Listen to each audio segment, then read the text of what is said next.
Welcome to the Judgment Call podcast, a podcast where I bring together some of the most curious minds on the planet. Risk takers, adventurers, travelers, investors, entrepreneurs, and simply mind-bogglers. To find all episodes of this show, simply go to Spotify, iTunes, or YouTube, or go to our website, judgmentcallpodcast.com. If you like this show, please consider leaving a review on iTunes or subscribe to us on YouTube. This episode of the Judgment Call podcast is sponsored by Mighty Travels Premium. Full disclosure, this is my business. What we do at Mighty Travels Premium is to find the airfare deals that you really want. Thousands of subscribers have saved up to 95% in their airfare. Those include $150 round-trip tickets to Hawaii from many cities in the US, or $600 lie-flat tickets in business class from the US to Asia, or $100 business class lie-flat tickets from Africa round-trip all the way to Asia. In case you didn't know, about half the world is open for business again and accepts travelers. Most of those countries are in South America, Africa, and Eastern Europe. To try out Mighty Travels Premium, go to mightytravels.com/MTP, or if that's too many letters for you, simply go to MTP, the number 4, and the letter U.com to sign up for your 30-day free trial. I'm very excited today. I'm here with Ted Schilowitz, and Ted started his life, his professional life as a director and producer of his own films, and later joined a bunch of technology companies. One was Red, which is an innovative producer and maker of high-end movie cameras. And later on, he joined Fox as a futurist, and now he's at Paramount Studios as a futurist in residence. And he's also an evangelist and speaker at a bunch of events about the innovation and Hollywood. Welcome to the Judgment Call podcast. Thanks for doing this, Ted. Appreciate it. Thanks, Torsten. It's a pleasure to be here, and it's another fun, interesting day in what I sort of lovingly joke as our 2020 run version of house arrest, where we're all inside our home for the most part, living our lives in a virtual world in various ways. So this is just another day in the world. Yeah, I wonder what we all did that we got under house arrest for so long, right? So it's the 2 weeks of letting the curve have extended a little bit. I'm really jealous when I hear a futurist in residence. That's a great title, right? As a futurist. But on the other hand, I'm also quite worried about you, because we know Hollywood has its very unique approach with innovation. And we from Silicon Valley, we always feel Hollywood could have done so much more. We think about Napster, and we think about the early days of movies and how they're being distributed. And I watched a documentary about Tenet, the movie that just came out, Christopher Nolan's new movie. And actually, it was still mostly shot on film. It wasn't shot on with digital cameras. So how do you make these really difficult marriage between Silicon Valley, which stands for innovation? There's way more places that actually create innovation, and Hollywood. How do you combine these two hearts in your chest? Yeah, I mean, well, there's a bunch of questions in there, right? It's sort of rolled up into one thing. I think maybe the first part of your question was that it's a very common thing when I do podcasts or interviews or go on stage and do a talk, and these days go on a virtual stage and do a talk in a virtual world, very often in virtual reality or mixed reality these days too. The first question that comes up is this like moniker of a futurist. How does that come about, and how does it, like, what, it sounds like such an interesting job, and I would agree with you. It is a very interesting job, where my job is essentially to explore the intersection of technology and the entertainment field, because I work for a major motion picture studio that is connected to a very large media conglomerate, Viacom CBS, and I'm responsible for looking beyond the pale, looking, a few steps out into the world, sort of peering over the edge as much as I can without doing my best not to fully fall over, right? Which is I'm bastardizing a Kurt Vonnegut quote there that we could pull up later if you want to put it online. But that's really what my task is to find what might be not just next, but a few steps past what the obvious people, what the obvious logic says, oh, this is obviously going to be next. So it presents an interesting thing, and you bring up a point about that intersection between the technology world and the entertainment world.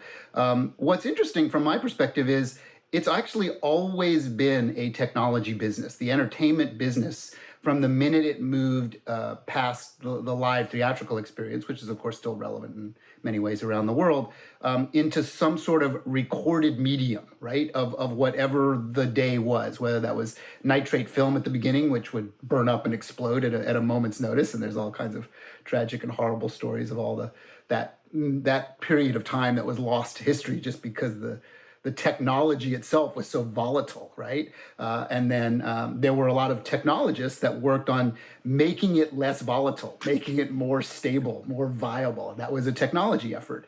And you can track sort of every step of the entertainment business, call it for the last, let's say, 120 years, as a supreme technology effort that tends to wander in all kinds of different strange serpentine ways.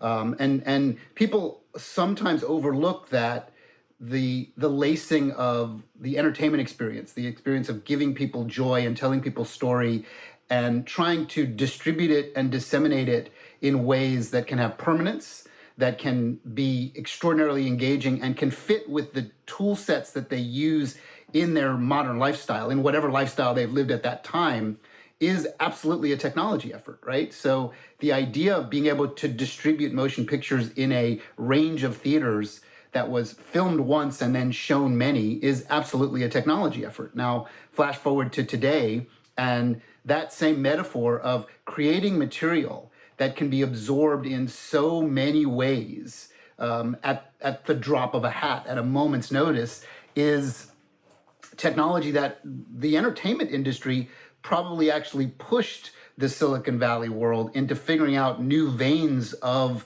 how do you find distribution models for content, right? So if we kind of look at where that overtake period has happened in terms of the social media networks that proliferate all around the world, the streaming networks that have sort of blossomed from every company, and where all that media is created, stored, and delivered on these giant data silos, right, that live really with just 3 or 4 companies, Amazon would be the biggest, right, that are actually the delivery mechanism.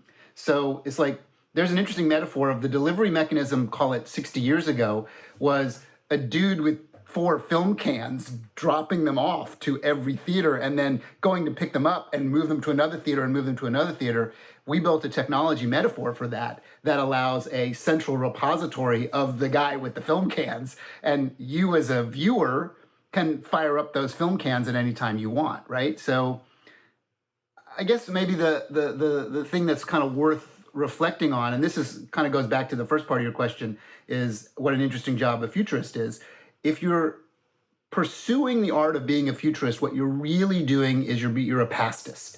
You study the past and you study the language of the past, the use cases of the past, and then you extrapolate that into the future.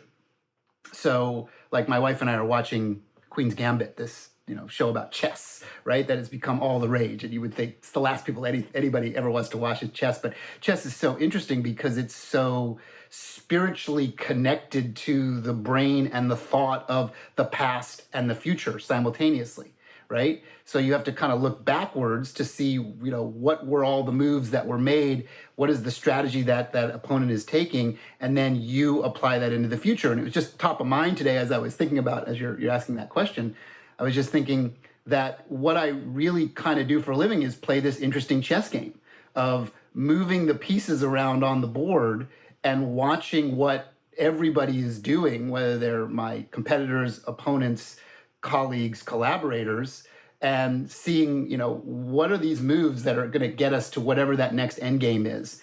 And my end game tends to be about 10 years out. So my entire sort of sphere of what I look at has very little to do with like the next year, the next 18 months, even the next couple of years. That's actually been fairly well defined. It's so if we're in the 2020, 2021 age now, what does 2030 look like? and what has changed across that chasm of time. And that's really where I put my focus.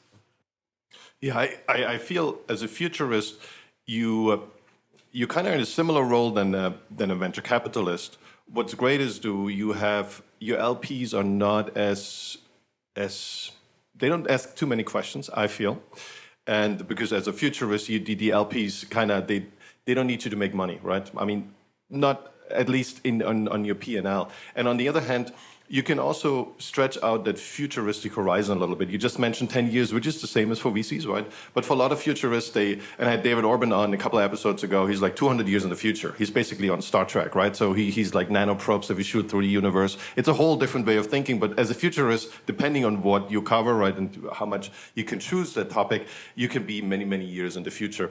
And you can be... I think that the great thing is you can be more bold, right? You can have more stronger opinions that a VC often can have too, but they pay badly for it if it doesn't go as what we all envision. And I always feel, and I like how you framed this, and I think that's a very interesting perspective on this, that actually entertainment is what people want, right? People want to be entertained. We all want to sit around the fire and the fireplace and want to hear those stories. We want to see how these play out in our minds, and there's a lot of imagination involved. And I think you're absolutely true. This is where the core comes from. This is very close to humanity, the cradle of humanity. But on the other hand, if we take a different time horizon, I always feel the entertainment industry is they kind of reach this quasi-monopoly on content, which I mean is to their credit, right? They were so good. Like Google has a credit has a monopoly now built in search, and that's also to their credit because it's so good, it works so well. But on the other hand, I always felt maybe Hollywood just needs some hackers, right? A bunch of people that basically have nothing else going on. You just hack something new together, and then they show it off. I think this is like how Silicon Valley used to work, at least. There's a bunch of hackers, often they're now in Israel or Eastern Europe. They hack it together, they show it to entrepreneurs. Entrepreneurs say, oh, well, let's see if we can raise a bunch of $1 million on it.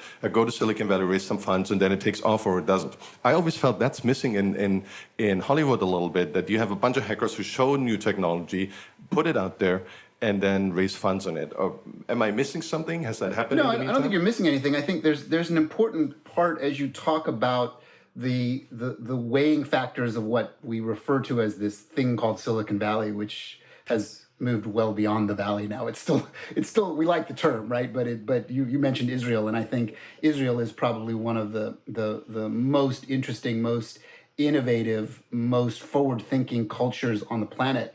And when you study the innovations that have come out of certain regions of the world, Israel is by far the one that has delivered the most that affects our modern lives, way more than the Palo Alto and San Jose and Cupertino worlds, believe it or not. Even though it's just a small stretch of desert in the Middle East, they really kind of come up with the bones of how we live our daily lives. So that's interesting. And what's interesting as you look at the parallels is both the Silicon Valley culture and the Israeli culture of innovation have come out of large government-funded programs that tended to have militaristic aspects and aspirations initially, and then widened out and found other use cases and value points. But it was essentially the U.S. government and the Israeli government for military use cases that would be funding innovation, and that's really it's a pretty well-known story, right? So, but I guess a lot of people that don't really dive into it much don't really know that the U.S. government as an entity is part of the reason why we live the lives we live today, why we're doing what we're doing right now, with all of this technology surrounding us in so many ways. And you'd be really hard pressed to find a core innovation over the last 60 or 70 years that didn't come from that tenet of belief that the society and how it actually relates to protecting its borders and protecting its citizens was actually the base of innovation, right? The other thing that I think that's a big theme. I think you're absolutely right. That the way but basic research and publicly funded research, military funded research plays a huge role. But there's more to it. I think a lot of places do this. They've done this, but they never really became an innovation center. They never went to the next step, which is monetizing it. And also having the people who are not who are interested enough in that technology to adopt it pretty early.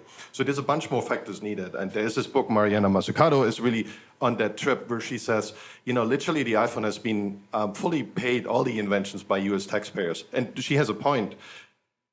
But I think it doesn't tell the whole story, right? The iPhone would have never existed with these innovations lying around because nobody would have picked them up and made a real useful product. And there were so many Linux phones already out there, and none of them had real distribution, and the iPhone changed the world. And that was only a year later. Yeah, it's a really interesting point, and there are sort of multiple nuanced sides of that equation. I remember years back, I was giving a keynote speech at a big space conference in Los Angeles, and should I wait for a minute? Did something happen? No, all good. All good. That's okay. I'll be back. No problem. I'll just wait a second there. I just had to check something. Here we go. Okay. Sorry. Make sure we're still recording.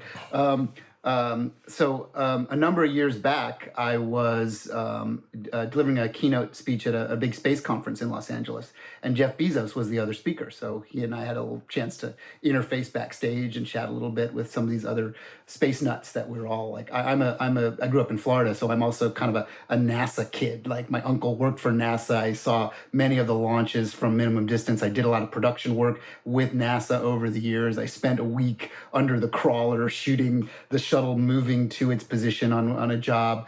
Many years later, I was doing some VR stuff, and I actually got to spend a few hours inside the space shuttle. Like very few people get a chance to do that. If you want to pop some pictures up on your podcast, I can send you some pictures of it. It was a kind of a glorious, amazing moment when they said, "Would you like to go in?" We let like 5 people a year inside it, and you can like put your hand on the joystick and sort of imagine that you're flying this thing, and got a chance to do that, right? So I've had this really kind of interesting trajectory. But what Jeff Bezos said at that space conference was he kind of reflected on that point that you made, that without the bones of all of this stuff that existed, without the operating systems, without the silicon, without all the computers around the world that gave me a distribution platform, I would not have had the success. Like I did not do this on my own when I started selling books online and then expanding that business. And then as we took AWS into the future and sort of made this the data silo of the world, it was not a self-propelled only me and my group at Amazon did this. It was the world's technology culture, and often these large government institutions that were early funding agents of ARPANET and all the different things that became the fabric of what we call the public internet. If he didn't have that fabric of the internet beforehand, he would not have been able to even start on his journey. And I think you could probably ask, if you ask that same question to anybody that's one of these captains of industry at these very large tech companies, if they're being really honest with you and very candid with you, they would tell you the same story over and over again. As you made the point, Apple could not exist without the bones of everything that was created before it. And it's also interesting to kind of reflect on all of the failure dynamics across those moments in time to reach those very singular successes, which are very few and far between. One of the most interesting documentaries I've seen over the past couple of years is a documentary on a company that not a lot of people know of, but they should, because it affects almost every moment of their waking life. It's a company called General Magic. And if you're not familiar with General Magic, just go and hunt on the internet, and you'll find a documentary. It's running on Showtime, and maybe on other streaming services as well now, but it's on Showtime. And it's just called General Magic. I won't even spend the time in this podcast talking about it. Just if you're at all interested in anything I've said for the last 15 minutes, go watch General Magic, and you will be amazed at the company that very few people know about that literally changed the way that we do almost everything. It's really interesting. I want to use that name for my next company. General Magic sounds awesome. I always wanted to do something with magic, and everyone talked me out of it in the last 20 years. There are lots of them that have tried, and many don't work out, because magic is this kind of interesting alchemy. The other thing that I want to bring up before your next question, because it was something that you had laced in before, was when we talk about the ubiquity and the ease of actually tapping into these platforms. That is what has given all these companies so much power so quickly, right? They've been able to sort of take everything that was built before them and then put a software layer, an API layer, a visual layer, some sort of skinning effect on something and call that a business and essentially modernize a logic point of human behavior and capitalize on it mightily, right? The latest rage is, of course, TikTok, which is no different than Vine, which came and went, and no different than many other short form video attempts.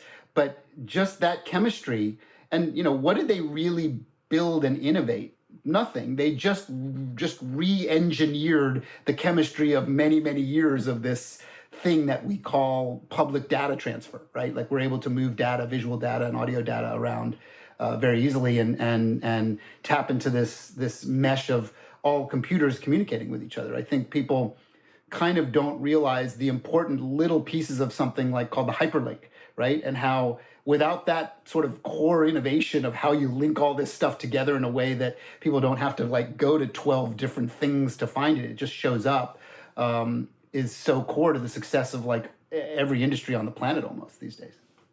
Absolutely. This is one of the themes that goes on in my mind, and there's basically two avenues of thinking. I feel one is that we have this huge technology stack, and you see this really nice with AI. You have models like that Microsoft trains, like GPT-3. That's it takes 10, 15. Maybe $20 million just to train that model. But you can download it and change it on every single personal computer and can just make it better, which is amazing, right? So the training costs a lot of money, but then using it and making even small changes to it is basically free. So there's an amazing economy, and we see this with AI on a hyper level, but that's true for anything that we see that's touched by semiconductors. And it's on one hand, that's fantastic because it gives us all these tools, and I think it's going to keep on scaling. On the other hand, it seems a little bit like a monoculture. We have this in one area of our life where these things keep scaling like crazy. And that's Peter Thiel's moment, right, where he comes in and says, everything that's touched by semiconductors, because you can layer all these prior layers of abstraction on top of it, and literally goes back to the Old Testament, I always say, because since then we've used a certain moral ideas, but now since we have real technology that scales, we put these layers on top of each other, and they give us the next layer of innovation, and they give us the next layer, and this keeps on going quicker. But then the other part is, and I think this is where Peter Thiel's argument really convinced me, is saying, there's a bunch of exceptions like China, but most of the places that we see, like just transportation, now changing a little bit, but say healthcare, huge places of where we spend a lot of money, and the places how we live, they basically haven't really changed in the last 50 years. And I would also, to an extent, put this on the entertainment industry. Yes, we see it now on a different TV, but that's semiconductors, and it's streamed over the internet. Again, that's semiconductors. Those are not innovations they came up with and they pushed and they said, okay, this is what we're going to try. It's a little bit like, as you said earlier, we take the vehicle that's already there and just put the same content on. So the first question is, do you believe in Peter Thiel's big stagnation theme, or do you think it's bogus? And second, do you think the entertainment industry can really break out of this and like kind of lead the bandwagons? Yeah, I mean, I think I partially buy into that, and I partially sort of it goes back to my first comment about entertainment and innovation being one and the same, right? So if we look at largely the entertainment business with some outliers that have adopted compute technology, adopted silicon as the basis of everything they do, just like almost every other industry has in some fashion. You could probably point to certain industries that just simply, haven't found a way to computerize. But if we want to take the industry I work in, essentially every step of the equation now has been removed largely, like I said, there are some outliers which we can talk about, largely from its analog historical processes and modernized with silicon as its baseline, right? So before I joined 20th Century Fox and now joined Paramount and Viacom CBS in this interesting role, I worked building a motion picture camera. I was the first employee of this movie camera that was very revolutionary and spawned an entire new industry of true cinema level imaging, not video style imaging, but using silicon as its backplane, right? So essentially what we did is we took what we all knew about computer technology and imaging technology for still imaging, which was high resolution, large frame, large format, that had become computerized, become siliconized, digital still cameras.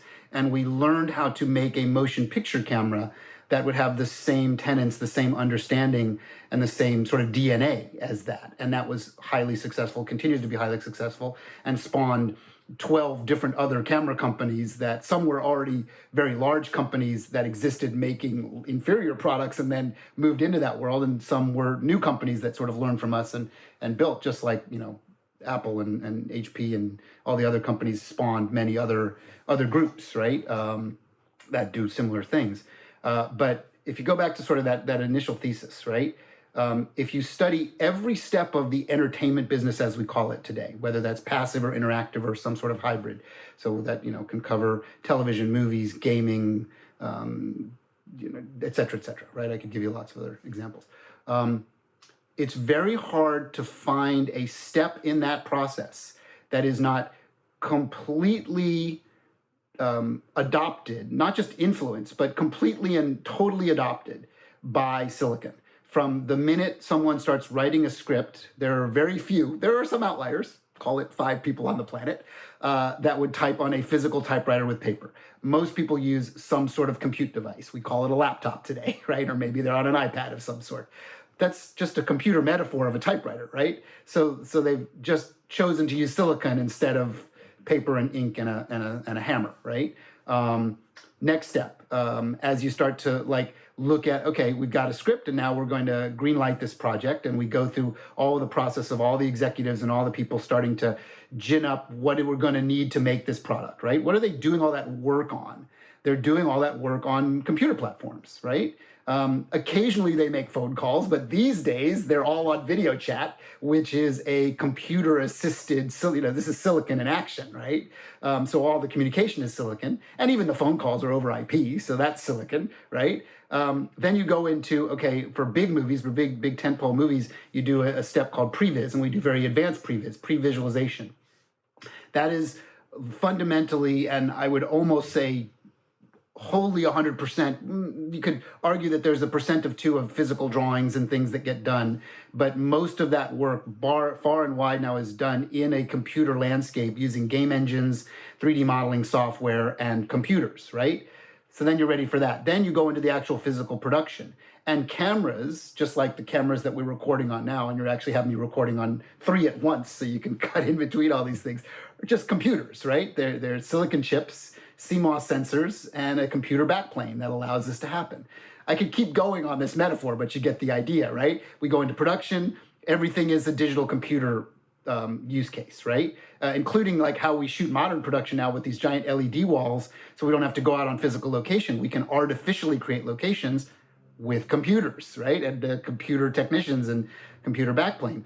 When we get a finished product of the production, we go into editorial. What's all that done on? Well, it used to be done on a moviola with physical film prints, right? You used to cut the actual prints. Now, for the last many generations, call it 40, 50 years now, it's largely done 100% on some sort of computer system, right?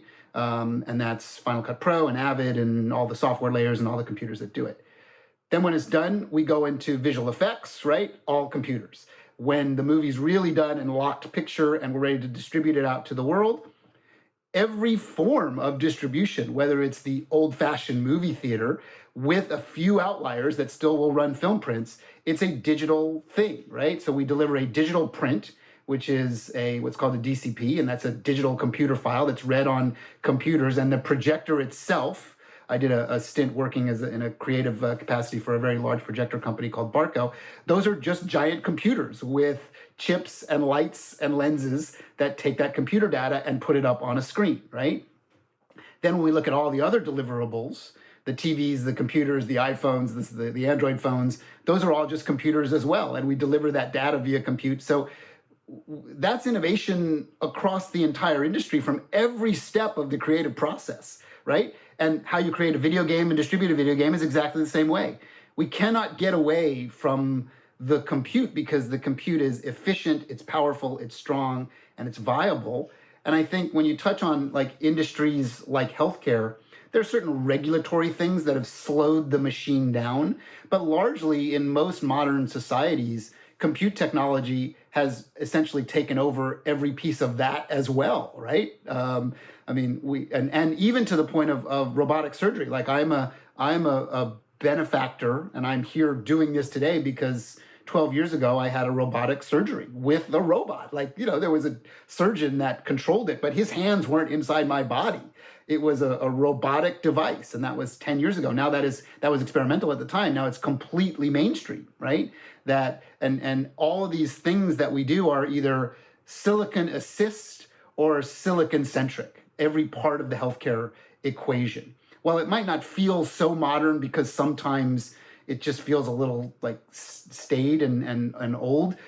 If you think about like your healthcare experiences over the last 10 years and mine and everybody's, it's largely via email client, via text, via some sort of compute assisted world, right? And it's just getting better and better all the time. I'm actually on the board of a large cancer research center in Central Florida called the Moffitt Center, and part of my mission there is to help them continue and really expand all of their technological breakthroughs for cancer research that may not be so obvious to the surgeons and the hospital staff.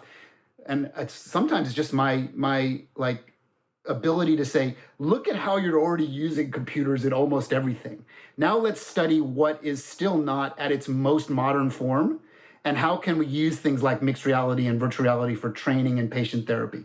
How can we use home health in a more intimate way using video chat? How can we, et cetera, et cetera, et cetera? I could give you 20 or 30 things, right, that we're studying. But it's not like they come from ground zero. They're already doing video chat with each other, and they're already, sending out emails to their patients instead of sending them physical letters, right? Like, so computers are everywhere. You're very convincing, Ted. You get the point, right? I'm like, whoa, if you, Jordan Peterson said, whenever you want to convince someone, prepare at least 6 arguments. Don't do 1 or 2, do 6, and then by the time you got to 6, most people give up at 6, and when you go to 12, people are like, okay, that's it. I want to go somewhere else now, which is kind of what I want to do. And I feel what it's how we manage our own expectations. So you're very convincing, and you're saying this ship is going, right? This oil tanker is out there, and it's not going to come back. And I'm fully with you. What I'm complaining about on a high level, and Daniel Gross was here on the show, and he said, what you do is basically just a first world complaint. You're an idiot. Progress is happening, and it's happening based on Moore's law and new law, and the laws for AI. They scale even quicker. It's happening with or without us. The question is, will we adopt it, and how will these adoption process, how do we foster this adoption process in society? Because technology just scales on its own. The question is how many people get access to it, and for what price, right? So the AI that costs Microsoft $1 billion, we can put in our iPhone, and it runs on a regular iPhone 12. So I think this is a bit of how we have to manage our expectations. My expectations are different probably than yours in that environment. And I think one thing that's really important that other industries didn't really have, what the case can be made against it, you can certainly convince me otherwise, is it needs to be a permissionless environment. So everyone gets a shot at it, right? So literally, we see this on YouTube to quite extent. We have a lot of YouTubers very successful, who basically 16-year-old kids putting content online that nobody would ever have considered something that can attract an audience, which is weird to see for someone who's not 16. But on the other hand, it's great that we have this permissionless, huge environment. And I know it's true in the film industry too, because you gave me so many examples just now. It's just maybe they need, that's why they have you. Maybe they work on their PR. Well, but just taking this a little further, and I know you have way more specific examples, and I'm really curious to hear them. When we look at the iPhone right now, right? When we look into 2030, it will have about 1,000 times the CPU power than we have right now. Just looking at Moore's law, there's no additional innovation needed. We just need ARM or Apple or whoever is doing the mobile chips to scale as they did the last 30, 40 years. So this is not like some magic. It's 100%, well, 99% going to happen.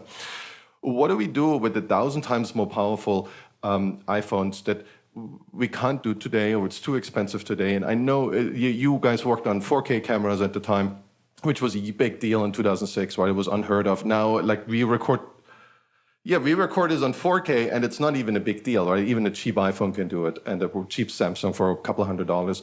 And soon it's going to be, I don't know, 20K or 100K, right? If you see the CPU power scaling up, and it's always doubling, right? So the change is more difficult for us to comprehend if you think linearly than what actually is happening out there. I think that's the hard part about that.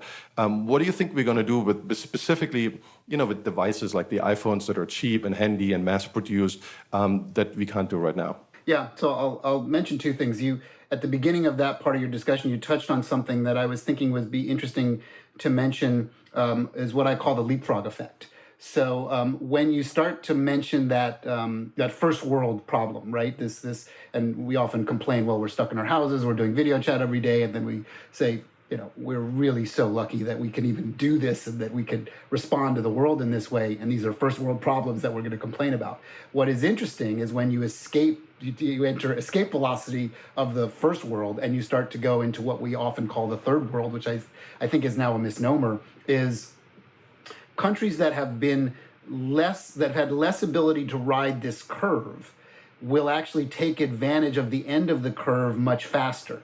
So you can look at parts of Africa, we can actually look at parts of Asia and parts of China over the last 30, 35 years that have been able to actually leapfrog and become leaders because they didn't have to go through the pain threshold of the first, second, and third industrial revolution, and then the fourth industrial revolution that started to involve silicon. They just kind of got to wait it out. And if you go to parts of like Central Africa these days, they are among the most sophisticated data-centric worlds because they basically replaced, because of the smartphone, they basically replaced things that have gone from so like old-fashioned and analog, and very few people could have access to them, and there was a very large separation of societal use cases and elitism, and the technology that they didn't have to go through the 12 steps that we all went through here in the United States and in Canada and Germany and other places, that sort of went through it step by step. They went from step 0 to step 200, right?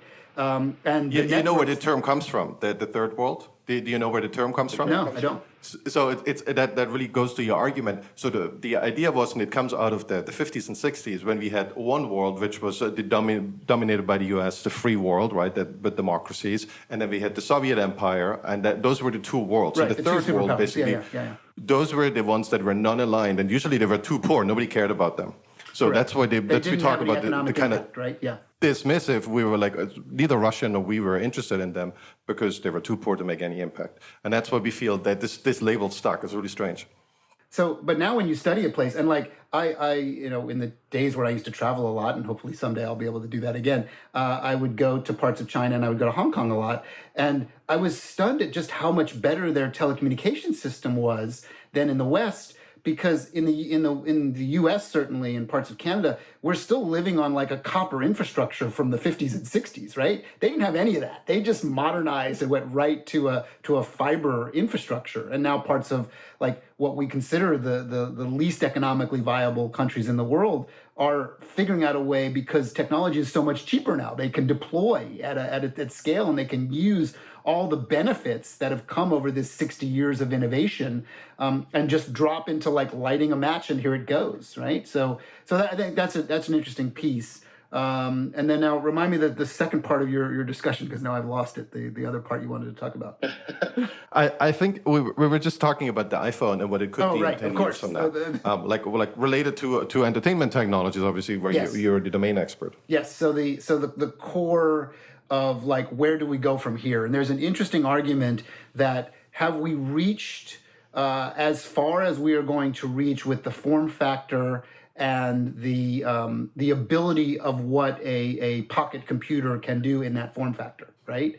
And I think there's an argument for both sides, but I think most of the argument would say anything we do in the smartphone universe, and I would take it up and hold mine, except it's being used as my recording device now for you, so I can't, is that the device, that form factor, that level of silicon, that level of battery, that level of operating system will go through incremental benefits, and has been for the last few years, but it won't really like completely alter again what we do with this pocket-sized device. There's actually like, there's bunches of them here. Like I can just give you reference. I have a whole museum of stuff that I keep over the years. You're that old. If you just want from a point of reference, like there's my first iPhone, right? That was quite a device. That's a 1 or 3? And then like this, I showed to a group at USC last year. This was a device I really loved, the Palm Trio, which was sort of pre-smartphone. It was kind of an amazing Yes, I remember those. Yeah. And as a sidebar, we'll talk about this in a moment, but I'm gonna hold that up and talk about that in a moment. But to give you sort of a point of reference of what I spend a lot of my time looking at is what I often, and if you watch some of my presentations and things, the evolution of this smartphone technology, right? What we have done is we've figured out a way to make the screen as large as we possibly can while still kind of sort of being able to fit it in our pocket or our purse, right? And in many cases, the phone device is so large that it doesn't really fit in your pocket anymore. It just becomes this ridiculous thing. So once you've kind of reached the threshold of what you can do with this form factor, then you have to start to study, what's the next form factor and where do we go? And in this little sort of lab environment in my home, I've got 6 or 7 devices that are all sort of head-mounted devices. Some are mixed reality, some are virtual reality, some over here are like prototype that I can't even show you in public yet because that's a big part of my life is get to experiment with things that are not out in the public yet. They're starting to like hone in on one particular target. And that target is if we know where our visual system is, it's right here. It's not in our pocket, right? And it's not in our hand. We're extrapolating from our hand to our eyes, right? And that at some point becomes the limitation of the device, physical size and what we do with it. When we start to understand where is the visual system, can we make compute systems nimble enough, powerful enough, strong enough with the right type of ergonomics, the right type of sensors, and the right type of use cases? Is the next smartphone revolution the wearable smartphone revolution, where we're basically going to wear our compute tech, right? And there are a lot of like markers along the way. You're wearing some of them right now. And this little device is an interesting little side story. So I think I'll sort of go there if you want.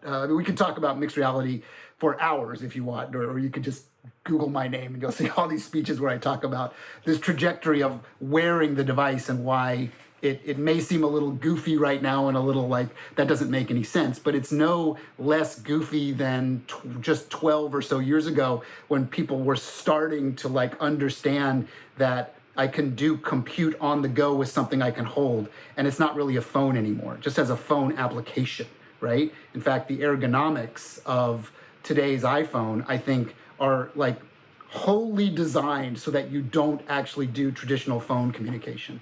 And I'll go back in time here. This is my pastest world. You get an easy sense of. The last 2 devices that I really actually enjoyed making phone calls mobile were this device, the StarTAC. It actually felt and worked like a phone. And this device, the Razor, which actually felt and worked like a phone, right? Today's devices don't think and work like phones, which is why people don't use them like phones. Right? Yeah. Well, you know where they got the design inspiration for those? The last 2 you just showed, right? Yeah. They came from Star Trek. That's the Star Trek communicator. This is the Star Trek It just looks like that, and right. it carries the name, right? So we think we take those paradigms we have and we just extrapolating to the future, and we hope for the best, right? I think it's all we can do, right? We don't know the future, and we don't know which technology will scale and will be cheap enough. And I'm with you that that the smartphones will not stay that way. They will stay that way, but there will be another set of devices. When we got to these devices, these were no longer phones. Already that was the moment where this was not a phone anymore, right? Yeah. Yeah, you have a great collection there. I'm really jealous. I got rid of all those. You've only seen. I've just showed you the tip of the iceberg. There's all kinds of other stuff over here. That's like, you're gonna be rich one day. You're probably already rich, but you can sell those for someone who's collecting them. what I think was one of those moments where we all thought it's going to happen when Google released the glasses, and I think it was 10 years ago. It's a long time ago, and we didn't know at the time, is it more like the Newton moment, right, when we had smartphones in 95 or 93? I don't actually know when it was. I would read your handwriting. It didn't happen, and the price point wasn't right, and the technology wasn't ready. But when you're in that moment, you can't actually say, you can't feel it. Are we in a Newton moment, or are we in an iPhone moment? And Newton to iPhone was 15 years, a pretty long time. And I think the glasses, everyone dismisses the idea and says, okay, that was terrible, and it didn't go anywhere. And even Google tried. They have the marketing power, biggest marketing power on the planet. And when do you think? What's your gut feeling when the glasses? Like, and I'm with you. I mean, something's going to be in front of our eyes. Maybe it's contacts. Maybe it's something else. When do you think this will actually get a mass market adoption? That's small enough to actually we can carry it around and we feel comfortable with it. The broad answer is it's somewhere along that 10-year curve that we sit now. It's somewhere between, call it 2023 and 2028, somewhere in that time frame. In the earliest part of that time frame, you'll start to see the beginnings of understanding what it means to use these devices. So like, in these corners over here, there's a device I have called Magic Leap, right, which is an early precursor to potentially the success of this medium.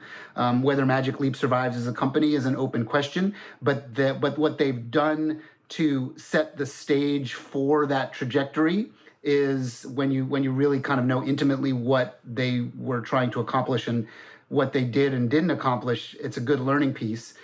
You mentioned you dropped into this word called the Newton a moment ago, which is an interesting precursor. And again, without giving it away, you've tapped into the logic of General Magic.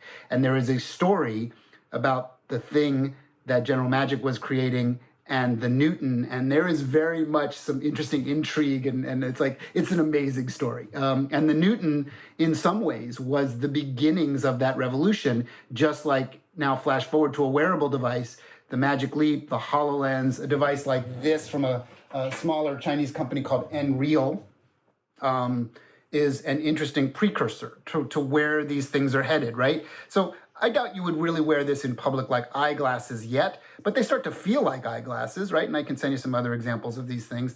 And they're light enough and logic enough, and these devices attached to a smartphone today, but tomorrow they will be completely independent of that smartphone, or maybe as an interim step, use the smartphone as its power link, but it'll be wireless, right? So it'll just be a wireless feed to the display devices that happen to be on your eyes.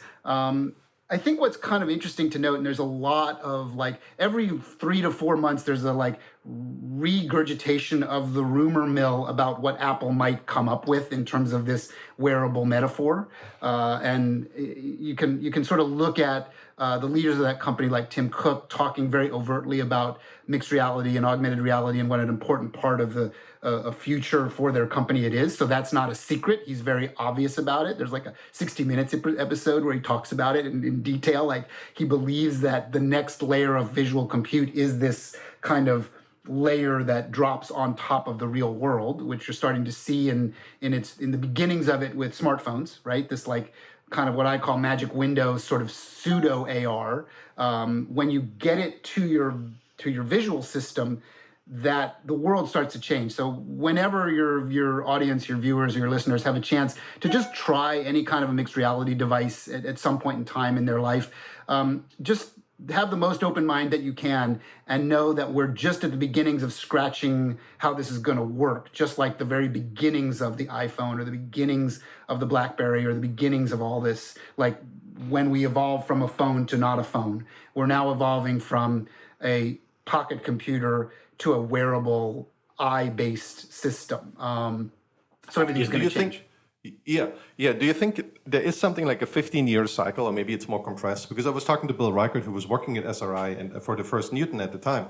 And he said, that we all felt convinced that it worked, and it did work, but the price point was completely off. So actually, it wasn't a technology which actually worked, but it was like a $5,000 device. And nobody would buy a $5,000 iPhone. I mean, maybe some people would, but it wasn't a thing until a couple of years ago.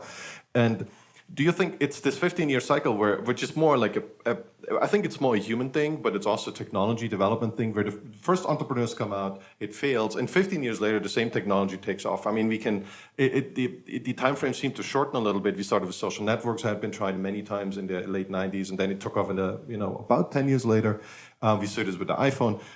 We also, when you trace that back to desktops, and I think we were almost there, right? So there was 2010, 2011, I think, with the Google Glasses. We're almost there for the glasses device. So we might be really close. One thing that I felt is maybe the next step, and maybe that's leapfrogging it. I don't think we are really close to it. But wouldn't it be so much cooler to get like an implant, the Neuralink that Elon Musk is mostly promoting? There isn't much there, it seems. It seems to be mostly vaporware. But it seems like it gets rid of all the issues that we have because we don't want stuff on our eyes that's heavy. When I try VR devices, I get headaches, I'm confused. Maybe I'm too old, right? So my kids think differently about it, but they don't really adopt it as much. They don't think it's really cool. They think an iPhone is cool and a really expensive iPhone is cool, but they don't really think yet of a VR device. Maybe it's something that we have to approach slightly differently. Yeah, well, again, you've touched on a whole bunch of stuff, right? So I'll do a little more. You can choose. You can choose. You take your time. There's a lot of things I would want to grasp into there. So I'll continue my little show and tell stuff because it's interesting. Yes. So and as I realize as I'm walking away from the camera, you see my pandemic wear, which are my my gym shorts and my flip flops, which is like every day, right? So I'll just grab a device like this and a device like this. So in this world, this is the latest Oculus device. It's called a Quest 2. And you were mentioning what I thought it would be interesting to talk about is you were mentioning that compressed trajectory of time, right? And there are some really interesting charts that you can find that show the adoption curve of various industries over the last century. So you can look at how long did it take for mass adoption of automobile technology like this, right? And then you could look at the traditional television technology, and the curve kind of went like this. And then you looked at traditional telephony, analog telephony, right? Telephones was curve like this. And then you get to kind of starting around the 70s, you start to see these curves go from these long linear diagonal curves to a more straight line up curve. And then over the last, call it 15 years, that curve starts to go straight up, right? It's like that hockey stick effect. And there's a reason why that a lot of people don't discuss, and we actually discussed it at the beginning of this podcast, is that when you have this base of power that is the Silicon Revolution, that is in every device now and everything that we use, it doesn't take a long time for adoption curves to happen anymore because it's all the same stuff underneath, right? So this device, while it sort of feels like it has a different form factor and a different logic than a television, is largely the same componentry as a television and a laptop and a wireless modem and et cetera, right? So it's why you can actually iterate much, much faster these days than you could 50 years ago and then 50 years before that, and why things happen so quickly. So when you talked about that 15-year to kind of full adoption and finding what's right and wrong about devices, you're correct. It's just what has happened now is that timeline keeps getting compressed. So there is a Moore's Law kind of reference to that too, right? Because as silicon just gets more able every 18 months and more capable, we're able to build more things faster off that same base tree. It's like in the 70s, we realized that we could just grow one tree and everything could branch off that one tree. Whereas before that, we had to build lots of different trees and then eventually see the benefits, see the fruits of those trees, right? Now everybody gets the fruit from this one gigantic tree that we're all using in 12 different ways at any point in time, right? And just every device that I have here, it comes from that same tree. So the interesting argument from a time perspective is things are getting compressed faster. What happens with that is they have less time to gestate. So they enter the market quicker and they expose their flaws much faster. So you touched on this at your age range and my age range. I see the benefits of this, and I'm going to be more of an early adopter than most, but I also see the flaws in this very, very correctly. In fact, one of them is the fact this is actually a small little startup that I'm involved in to do a counterweight device, and Oculus built their own. I don't love it. We're sort of building our own just because it's just fun to be involved in these things, to basically take some of the front weight off the device and wear it, and it sort of does a front back weight thing. Just a small little sort of piece of my weird sort of development life. Still makes you look like a scuba diver. Yeah, and so this is not the end game, right? And Of course. Even Oculus, which is Facebook, of course, will tell you very overtly that it's not the end game. They are working on glasses-based devices. When you talked about the cost dynamics of that $5,000 Newton, in today's numbers, maybe that's like a $20,000 device. I don't know. This is sort of the modern version of that, right? So this is a HoloLens, which is a mixed reality device. You can see it actually has that same counterbalance. Of course, they were smart enough to build it right into it really smartly. You wear it like this, and I can still see you now, whereas with this device, I could see a camera representation through cameras of you, but this is an actually see-through device. Now, it looks a little sort of ridiculous, like I wouldn't be walking down the street with this, but if I was in an industrial environment or a hospital or a computer lab, this would be completely fine to wear. It's a wearable computer. It's a full Microsoft computer inside this thing, and I can flip it up if I need to like communicate with you like this. But this creates this sort of magical world where if you can extrapolate from the smartphone to this, like this is a wearable smart computing device, right? This is everything that a smartphone has and more, but I have my hands free and there's all these sensors and cameras that give me full articulation. So if you've seen the Paramount movie Minority Report from years past, and people often make reference to Minority Report, when will we get to that like Minority Report experience? I have that today. I use this on a pretty regular basis, right, to do things and experiment with things. And I can send you emails on this, I can watch videos on this, and I can do digital layer experiments. So we have a whole innovation group at the studio that works on this kind of stuff, right? But this device is, I think, retail $3,500. So this is not like the every device, like everybody's gonna have one of these. Here's the counter argument to that. We're deep in debate mode now. If you look at really what it costs to buy a modern smartphone, not amortized, not through your provider that's like basically taking money out of you every month forever. If you just wanted to buy one unlocked, today's most modern iPhone or most modern Android phone, $1,200 to $1,400, right? It's not $100.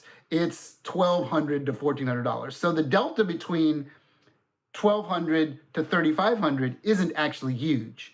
And within that 5-year curve, you will see devices that are extremely capable and extremely useful under $1,000 retail, and with your telco provider essentially perceived as free, right? That Nreal device that I showed you that looks a little more like glasses, because most of the power is still using the smartphone, it's basically an advanced display device. I think their retail price for that target is under $500. You can check online and see if that's still correct.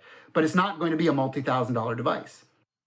I'm fully with you. We finally have Apple restoring Moore's law in their laptop lineup. They've been absent in this because Intel was so slow. They have their own chips, and they quadrupled the performance, and it's probably cheaper for them to make, which is amazing. So Moore's law doesn't work on autopilot, but it works over like a 5-year distance or 10-year distance perfectly. So these things are going to get cheaper, and these things are going to be cheaper than an iPhone or same price tag. Incidentally, it seemed like the price tag for a phone was somewhere around $200 or $300. You already spent a lot of money on that. I felt 20 years ago. And now we moved closer to $1,000, which was the price for a laptop for the longest time. And now a lot of people just got rid of the laptop and just add a keyboard to their phone, and that does the same trick. So it's mostly human psychology in that sense. And that's what I was curious what your thoughts are, because one is the technological progress, and it has been pretty stable for a long time if you lock the charts. And it's easier with Moore's law, but you can do it all the way down to the Roman Empire. What is a little more difficult is to see what is the impact of human psychology. And on one hand, human psychology, we And I made this argument yesterday with Greg, and he said, don't worry about all this. Your expectations are too high. And I'm like, my problem is maybe the society's expectations of progress have come down. That's what I blame the big stagnation on. It is society isn't adventurous and self-fulfilling as positive as they were in the Old Testament, right? So the Old Testament for me is a software upgrade of the human mind, and it's really pushing people to a higher existence. The New Testament does that too. Most religions do this. That's kind of the whole idea. I think the Old Testament, that's why it survived so long, is best at this. But that's very debatable.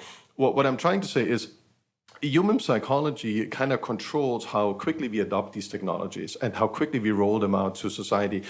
And I felt what happened to us, and it's getting much better this year, but what happened to us is somehow we pushed those off and we kind of went into these rabbit holes where we actually were not adopting technology as quickly as we could. Like we didn't challenge us enough, let's put it this way. And I think this is a moral issue. This is where this comes from. And in the end, you can be an entrepreneur. It's very frustrating for me, right? You can be out there, you can have a new technology, it works, but nobody cares, nobody wants to adopt it. So as an entrepreneur, you need to kind of forecast, is the adoption cycle, where is it? Is it very quickly now, or is it kind of slowing down? For myself, I found this frustrating because a lot of stuff we as an internet entrepreneurs in the late 90s, what we figured out and what we put technology out there wasn't adopted for 15 more years, like video calling or social networks. And it's really frustrating when you do something 15 years before people want to adopt it. How do you think we stand on this? Are we accelerating? Are we slowing down still? Yeah, it's interesting you talk about the frustration of like being involved in something before the world wants to adopt it, right? You must have that a lot. Well, I guess I tend to be this sort of eternal optimist, and I find a lot of joy and interest in things that are not well defined and well matured yet. So, like, I think what's going to be interesting, and I'll make an interesting point because you're demonstrating it. You've been demonstrating it for the last hour, maybe without realizing it. There's a psychological profiling going on between you and me right now, and some device stuff that's happening here in this, if you're watching the video version of this podcast, that you have probably not really even noticed, that I'm going to start to point out. And I'm going to go back to a little Easter egg that I dropped about, 15 minutes ago. Okay. So as we talk about like making these impact moments, right? Everything that I've touched on and the 20 other things that sit in this room have made massive impact to me, maybe just a little earlier than the normal average human, because it's my job to see where those impact zones are and what's going to matter and what's not going to matter. So you end up with a lot of stuff that doesn't quite fit the bill. And I think if I was going to put some predictive logic on what's going to happen with this wearable revolution that we're in, pretty much every tech giant is involved in trying to figure out this next visual compute landscape, this wearable compute landscape. And they're investing billions upon billions of dollars every year, likely billions upon billions every quarter now. Like it's not small dollars that these guys are committing to figure out what that next battlefield is, right? If the battlefield for the traditional screen, whether that's in a smartphone, a laptop, or a television, it's all the same stuff, just different sizes and different backplane capabilities. That's a multi-trillion-dollar industry across the planet, right? What is the next multi-potential trillion-dollar industry is what is the next visual compute platform? What is the thing that we're going to migrate to? What's going to happen, what we're seeing the early precursors of now, is it is influential in these small little segments, right? And if you take Oculus, like they're 4 generations of a device in like 5 or 6 years, which used to take 25 years, as we talked about in an earlier part of our discussion. Now within 5 years, they're at a level where the device is actually quite comfortable, high enough resolution that it makes sense to use for more than just gaming, and relatively inexpensive, like sub $300 to buy one of these things, right? Talk about how low cost that is. And all logic says they're actually subsidizing that whole business. It costs them way more to make and sell these things than they're selling because they're trying to seed the market. And then what has happened now is people, just normal, regular people, are buying Oculus Quests and finding joy and finding fun with it, just like the early stages of people that bought the first gaming platform, gaming consoles. Like, before Atari and Nintendo became mainstream, they were expensive and people were like, there was a small little segmented group that bought them, right? And then it blossomed over time. That took 25, 30 years. We're seeing that compressed down to about 5 years now. So that's a piece of this puzzle that's actually really interesting to study as to when we start to look at the next wave of this. So we know, because it's all public, Microsoft is involved in this. I just showed you one of their devices, right? That's not going to be the end of their road. They're not going to find the end of their road at a $3,500, $4,000 device for mostly industrial uses. Facebook is involved in this. Google is involved in this. Amazon's involved in this. Samsung, Sony are involved in this. Huawei's involved in this. A bunch of other companies that are of that irk and multi-billion dollar, valuation companies are involved in this in various ways. And then there's Apple, right? And Apple tends to wait a little longer, tends to be a little more thoughtful, tends to iterate longer. Apple tends to not be on the front of innovation. They tend to be more in the centerpiece of innovation. They take what others sort of stumble around in the dark for 5 or 10 years, learn, watch, rework, redo, find their moment, launch a product, realize that within a very short time, people will see that a Gen 1 product from Apple very rarely fires on all cylinders. It may start the conversation and it may start the stimulation mode, but it takes sort of 4 or 5 iterations just with Apple alone to kind of really find their sweet spot. And I don't have my watch on this morning. It's just sitting in another room because it was early morning. We did this. I didn't put it on yet. But I'm at an Apple Watch 6 now, 5, or I think 6 now, right? And I've had a few of them through the life cycle. And it's just really kind of found its sweet spot in the last year or two. The same thing is going to happen with this visual computing platform. And if you track the patents and you look at what they've done and you look at this rumor gusher that pops up every 3 or 4 months that never actually really reports any new news, they just take all the stuff that people have already known that are tracking it and repackage it a little bit. So Bloomberg and The Information and CNET have just done stories just recently. Again, you could find, and it's all out there. None of it's new. There's like a rumor that someone saw the thing a little more something, but at the end of the day, we know what they're doing, right? Their first and probably their second device will get an interesting amount of criticism and an interesting amount of logic points because they haven't really found that psychological sweet spot. And sometimes it takes many, many iterations of that device to really find where it really makes sense and really starts both its creative power and its economic power. Now I'm going to give you that Easter egg, right? So here we go. You have it. You have the new Apple device. That's a whole nother discussion for another day. But if You're switching to Apple next month. Well, I'm going to show you a little bit of Apple history, and you're actually demonstrating a little bit of Apple current, right? So if we look at how long Apple will stay into a category and not abandon it until they find the right psychological profiling, the right essence of the device, and the right sort of consumer explosion moment, it's actually the Bluetooth headset that you're wearing right now. So this device, and if I hold it really close to the phone there, you'll see that's an Apple device, right? This was the very first, and this is probably well over 20 years old now. Maybe it looks like the Jabra, right? You remember Jabra? They used to have those. But this was look how like amazing for its time, like how tiny it was. The problem is it didn't work very well, right? It's actually really comfortable and it fits really well and it's kind of like, very diminutive for its time. But this was not a success, right? And they kept trying and they kept trying and kept trying until just about 5 years ago, the AirPod revolution, right? And then the first gen AirPods, which I actually use more than yours. I have both, but the first one's actually ergonomically a little better for my ears. I don't like the silicon tip stuff, but I like how much more advanced yours that are wearing. But what's most interesting is you said, yeah, this kind of looks like the Jabra thing. This weird sort of psychology of this weird kind of Borg-like thing. Okay, hold on. We'll give you more visual metaphors.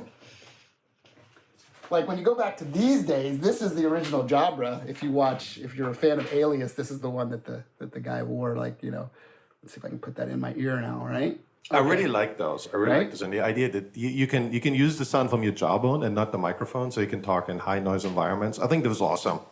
But there was a weird psychology to this at the time. Like people that wore Bluetooth headsets were creepy. Like it was like, why is that guy wearing that headset all the time? Is he talking to me? Is he talking to somebody else? What is so important with that phone call? It's like some bad, like the John Candy shower ring salesman effect, right? It's like some super creepy salesman were the only people that wore Bluetooth headsets all the time, That's right? True. That's true. And it took many, many cycles and many, many years of evolution to get to a point now where these headsets are fashionable But like ultimately, it's not all that less than this. Like the little white one that you're wearing now is still a little goofy in your ears. It's just we've, as a society, kind of accepted that this is okay, this is cool, this is normal, and it's fine, and like it doesn't affect us. And you've been wearing this for the last hour, and it hasn't. Like if this was 20 years ago, I'd be like, would you mind just taking the thing out of your ear while we do the thing, because it's just a little disconcerting. It's not disconcerting. Well, I remember the first AirPods when they really went viral about a couple of years ago, 3-4 years ago, and I almost felt like I wasn't an early adopter of the AirPods, but I felt like people are like, I felt like in a Black Mirror episode, like people were using it to zoom out of reality in a way that, because they have two AirPods and a Bluetooth headset was one ear, so we were kind of plugged in on the other side. And I felt it's a little, as you say, it's a little offensive to have so many people around, because in San Francisco, for some reason, it took off. A lot of people were commuting at the time here. It took off from out of nowhere. Like there were no AirPods, and then 3 months later, everyone had it. And it felt really strange, and you felt like, whoa, now we arrived in a weird, strange, dystopian future. And it kind of, it's now even more weird. I mean, San Francisco now is one of the saddest cities around. Like everyone is like in a big depression. And it's really difficult to see that way more than, say, places like Florida or Texas in the years. But San Francisco changed a lot from this exuberant positiveness that it had, which was always a little weird, but it was as a weird positiveness. Now most people that are left have this huge depression, and they carry it around like in Russia, right? Yeah, in Austin Russia, everyone sort of wants took over the new like mantle of what San Francisco used to be. It's now become Austin or other parts of the country. Yeah, it's interesting. Indeed, and there's this big debate about San Francisco and Miami, but I feel San Francisco is now, it's drowning in its own depression. Like, when you read Dostoevsky, it's like Russians have this idea that they always want to be depressed. They want to show off how depressed they are and how much they are close to suicide. And that they actually committed suicide, didn't work. That's kind of where we are at now, which is very intellectual, I feel. You always want to be the most depressed and the most negative about the future. Anyway, so I felt the AirPods overcame this, as you say. This is absolutely human psychology, and I think what was often a killer app was not just bringing your music with you, which people did before, but this whole podcast revolution really changed, and people thought, oh man, I now have more time to listen to stuff in a way that doesn't really distract me much, at least not my hands, and I can learn something in a way that I couldn't before, and. I wonder if VR, AR has a killer app that's around the corner, right? One thing where you feel like, whoa, this is not just we were replacing something, but instead of staring at a phone, we stare at the glasses now. But I've seen so many tries at AR. What I haven't seen, and people talk about LiDAR, that's in the new iPhone, and will support the glasses. But I haven't really seen, or I don't have a gut feeling what is the new killer app. And I'm not just asking for myself, I'm obviously asking for entrepreneurs who listen to this and say, well, if I go into this field, or what would be kind of things I should look a little deeper at? What could be this killer app that would really drive this growth and then, take off as $1 billion company 2 days later? Yeah, well, you make reference to the unlocked power of when the phone wasn't an independent device, when it was connected to the world's largest phone, right, which is the cloud, right? So you have this repository of everything that you don't have to keep on device, right? You don't have to keep on the premises. The premises is just everywhere where you have connectivity, and that was sort of this massive power unlock. So now it's like any podcast I ever want to listen to, I don't have to like remember to download it in advance or find it. It's just at the moment where I want it, I can just grab it. And now I live in, sort of the west side of Los Angeles, and 5G has been populated well here. So the next phase of this is happening, the cloud, the power of the cloud, right? So that's really like the thing that people kind of forget is it's not just the device. It's the device connected to every other device on the planet and every other repository of information and entertainment, and goes back to the very beginning of our discussion, right? The distribution mechanism is the world now. So it's like the device is just the portal, right? The device is just the way to get access to it. And as we start to look at the trajectory and that adoption curve that you're referring to, like what makes the most sense for these various verticals for the adoption of a compute system that's going to be up here rather than in your hand, right? And you can draw a direct line to everything that you're doing today with your smartphone and see that there will be some sort of accelerator, and in many cases a 10x or a 20x productivity advantage of removing the layer between looking down at the little phone and just the safety of like people in a mobile world once we get post-pandemic again, of moving around in the world, and so many people trip over each other, trip over things, get hurt because they're just staring down at their little device all day long, plus the biological issues of the neck and back pain that people have. All these things are like the ergonomics that are well more important than what is the killer app, because there are going to be many killer apps in many verticals, right? There are going to be entertainment killer apps, there's productivity killer apps, there's social killer apps, there's just use cases that haven't even been thought of the minute you get a compute up here on your eyes versus on your desk or in your hands. And that's the opportunity. That's why all these companies are investing so much money and so much effort into figuring this out. It's just they're hard problems to solve, right? So. Yeah, I mean, I can see it, for instance, like when you're on a bike, on a motorbike, or on a bicycle, or when you're in your car. If you have a way to not look at your iPhone and be focused on because we are relatively focused with our eyes on something that we find of interest, or that's we're potentially dangerous. I think like the typical thing, and that probably is a bad analogy because it's going to look different, but like a heads-up display in a fighter jet. That's kind of how I think about it. So you put things out there and you don't have to move your retina, so you save yourself, or you don't have to move your eyes to get a different picture on your retina, and you save you half a second or a quarter of a second. But that might be it, and I think those edge cases might be the early adopters. So I feel like if I see the first bikers with their smart glasses driving around San Francisco, then it's onto something, right? It's someone on an edge case who sees immediate benefits. Like you see, like I can think of a 360 degrees, right? On a bicycle, you never know what's going on behind you so well because you have to focus on where you're going. If you get a 360 degrees, that would make a huge difference to the safety of bikers. So I think they would readily spend a couple $100 on this. If you think about just the automotive industry and how they've adapted cameras and sensors in cars, which are inherently very dangerous, to reduce the danger. The rear backup cameras have probably saved countless lives already, right? Yeah. And countless dollars of like metal like having to be replaced because you saw what was coming. And the next step of this is, okay, once we figured that out, can we let the car drive itself? Like I have a car that drives itself. Very often I'm on long road trips. I would actually, and I've done this, I've done video podcasts where in the Tesla and like, the car's driving itself. I can totally do this. It's fine. I have to touch the steering wheel every now and again, but it's ultimately way safer than me. I'm just one human that's sort of a bad driver anyway. The car is just a way better driver than me. And once we get more and more people to accept it, it doesn't mean it's a perfect system. It's going to fail sometimes, and it has, and there have been tragic incidents. But I think, statistically over time, we'll realize that this was a much, much better approach when you remove the human from that dangerous activity.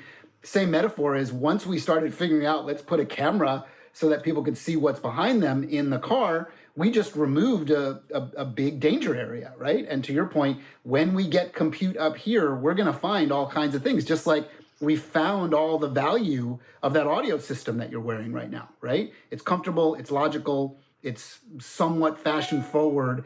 And what the byproduct, when you talk about sort of the Silicon Valley economics of this is kind of what's fascinating. You should look up today what the statistics are. But last time I checked, those Apple AirPods, if Apple were just to separate that as its own business, like this is the company that just sold AirPods. It was Apple, subsidiary X, and all they did was sell that piece of technology. Guess how big of a company that would be? It's terrifying, like how big a business that is. It would be, I think, the 32nd or 33rd largest company on planet Earth. In terms of revenue, it's like a $200 billion business, like, in terms of its valuation, like right now, which is sort of like, what? Just earphones are that big? Yeah. In Apple's world. The trouble is too, with most Apple things, and that's what scares me. I don't know how you think about that. It's kind of a monopoly play. Nobody could have pulled off. Well, I wouldn't say nobody, but it was very difficult for someone outside the Apple ecosystem to pull off the AirPods success. Even if they had the same product, the better product, maybe more battery time. It's what I feel is not a good idea. We have these huge monopolies, and I think they leave a lot of innovation out there because they initially think, and this is how they have to select, right? They have to find something that moves their bottom line. So they don't even look at lots of things that would be really useful. Maybe they would exponentially grow, but they just dismiss it because, this doesn't look like $1 trillion opportunity, so don't even worry about it, right? And I feel because we have these monopolies, we're the only ones who can pull off a lot of those. And it's not fully permissionless anymore. And I'm really concerned. I keep telling those people, they say, oh, online advertising is so great. And it's so easy to get all my customers. But it's also way more expensive. And because we have this duopoly, we don't really know what we could have come up with if online advertising would be so much cheaper. That means more startups reaching their customers for less money. How do you feel about these huge monopolies? And you work, kind of for a duopoly or oligopoly yourself. How do you think this really stifles innovation? I feel like, yes, we see great innovation that has big impact, but a lot of stuff that we initially don't discount might have great impact too, and we completely dismiss it. Right. So what you're bringing up is a really interesting area of discussion. This alone, that last question, could be its own 2-hour podcast. Like just that, right? So I'll try and give you the 10-minute version, which is not going to be easy for me because I put a lot of thought into this. It's a big discussion area. If we get back on our debate stage, right, there would be 3 of me that would take 3 points of view on this. The first one is that the word monopoly is actually a historical word that doesn't actually have any real relevance to today's version of what I call platform dominance. I do not believe, in my mind, and I'm sure people could the other Ted would make a different debate point to argue the other side of this, that there is not really, in most cases, there are probably some edge cases, just like the film guys still shooting film and stuff, which is great and all, fine for what they want to do. It's very hard pressed for me to make an argument that there are true monopolies anymore, because of the ability for many companies to tap into the technology base, to tap into the trunk of that tree and grow their own branch. There are absolutely technological dominant players, right, that take every competitive advantage that they can to try and own as much market share as they can. And that is, to me, fundamentally different than a true monopoly where you simply do not have other choice, right? Where it's like, and again, this is a nuanced argument. There's an argument on the other side, but one of the arguments I heard as we talk about the Google monopoly of search, right, is that they're really smart and savvy lawyers were looking for how do they verbalize that this is actually not a monopoly anymore, and is that their interesting use case, which I thought was pretty valuable to me, like as I sort of thinking about it, is the most dominant player in terms of the application you would use to search the internet is not Google, it's not Chrome. It's now, I think it's called Edge. It used to be Internet Explorer, because Microsoft loads, right, and preloads a browser onto your device. And the first, when you buy a Windows computer or any kind of computer that runs Windows, you would have to go through, maybe there's some that don't do this, but for the most part, you would have to go through the Microsoft browser. And the first thing many people do is they search for Google Chrome and they download Google Chrome, or they download Firefox or anything else that they want, right? So just the ability to have that ease of, like, if you don't want to use Google, you can use Bing. Like, it's the preloaded one that you actually have to go through that gate to get to. And that's an interesting argument on, yes, there's absolutely technology dominance with Google. They are the biggest player by far. They own the most market share. But it's not like, in the days of like the railroad monopolies, there were 4 companies and there was no other way you could get a railroad mounted because it was just too expensive. That's a monopoly, right? So technology is the ultimate democratic sort of builder. Like, it's interesting, like there are plenty of other online shopping networks, right, out in the world. Amazon sort of feels like a monopoly, but it's really just the most dominant player, right? And Walmart has a pretty big online shopping community, arguably not as big as Amazon, but it's not a small business what Walmart runs with their version. And then there's Shopify, which powers all of these other, and Shopify is a very large business that powers a lot. So you see where I'm going with this, right? And this is, like you said, I can keep making these points till you go, okay, we get it. Yes, you made your point. I think it's an interesting study to study the modern equation of dominant platforms, and the ability for people to choose alternatives is the most important part. Now, if you just choose to say, well, I get a lot of value out of this, and I'm okay if they track my data, and there's a pushback on that, right? And that's another hour-long discussion. We could go on both sides of that equation because I live on both sides of that equation. I mean, we're on a Google platform right now. You're recording this on Google Hangout. It works fine. They're very likely listening to some keywords over the last hour and a half that we talked about, and we'll use it to send me an ad at some point, right? Because you said, let's do it on Google. Okay, that's fine. I'm a big fan of FaceTime for video chat because I just really like FaceTime. I'm an Apple guy, as we've talked about, and connected to Apple in so many ways. But because Zoom has become the hotness of the day, we use a lot of Zoom. And, I know that there's some nefarious stuff going on in the background with Zoom that Apple is probably not doing. In the latest piece of this same discussion, when Zuckerberg and Tim Cook kind of got into it in this little cat and mouse game of not really calling each other out, but calling each other out, the Facebook team made the point about messaging, right? That the default messaging system that lives on an Apple iPhone is Apple's default messaging system. It's like Google search, right? Is that monopolistic tendency, or is it just we build an ecosystem and this is our tool? You could go through the extra 5 steps and choose to use WhatsApp or WeChat or the Facebook Messenger, right? If you wanted to. But most people that buy an Apple device just use the Apple messaging system. Okay, it's a given, right? Because I tend to work in technology, actually use all of them. So I am anti-monopolistic because I have people that I communicate with on WeChat. I do that every week, some on WhatsApp, a few on Facebook Messenger, but I find it it's not my jam. So I just leave it off to the side. I'm much more of a WhatsApp guy. And you do have choice, right? Because the technology is fairly straightforward if you're willing to go the extra mile and push 2 more buttons to download the thing and get it, right? And they don't restrict it. So yeah, I mean, you make very good arguments, and I mean we can certainly make that argument that the advantage of having access to all this free technology outweighs the downside. And I think this is a very valid argument. We never had a time like this where we get so many free tools all the time. Like the attention we have the only commodity is now attention, because there's so many free things waiting for us, and they're all useful. I mean, most of them are useful. Let's put it this way. And I mean, I do see that viewpoint, absolutely. But the trouble, I think, is that it's not just that. I mean, there's this, and if I'm Google, if I would be CEO of Google, I would strive to extend my monopolistic power. I mean, I'm not blaming them for it. I think every startup should be a monopoly. Right. Capitalism is all about extending dominance, right? I agree. They should try.